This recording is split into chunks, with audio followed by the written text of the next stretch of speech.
mga ka-trending, welcome back to ZK Trend. Viral na nga at pinag-uusapan na ang video at larawan na ito ni Ella Pangilinan kasamang kanyang dad na si Sir Anthony Pangilinan. Ayon nga dito sa post, Pantawan Sightings. Donnie Pangilinan X bumps into sister and dad Anthony Pangilinan. Kagad nga pinag-uusapan nito sa social media. Marami kasing nagsasabi na kahawig nga ng babae si Kisses de la Bin, ex-love team nga ni Donnie Pangilinan. Kaya naman kagad ito ang nag-viral at pinag-uusapan na. Donnie's sister and dad found someone who looked like Kisses while out campaigning. Kiss, kamusta ka Kiss?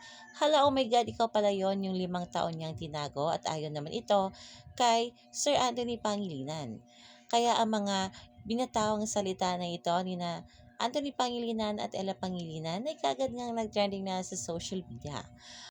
Ngunit ang dilulungan ng mga Donties fans ay kaagad sinupalpal nga ni Ella Pangilinan. Ito na ang una at huling pagkakataon na magsasalita ako tungkol dito.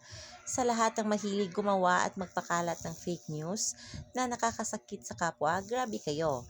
Ang daming mas mabibigat na problema sa Pilipinas. Pero ito ang inuuna nyo. Para manahimik na ang mga gumagawa ng kwento, ang sinabi ko ay sis, wala nang iba at lalong walang binanggit na pangalan. Hugot sa wala, labas sa konteksto, tama na. Mag-focus tayo sa mga mas mahalagang bagay. Maraming salamat.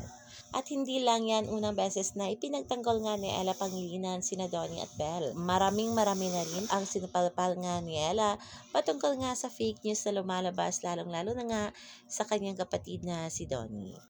Yan lang muna ang pa-update natin ngayon mga kabobs at kayo na nga ang bahalang humusga at narito nga ang nasabing video.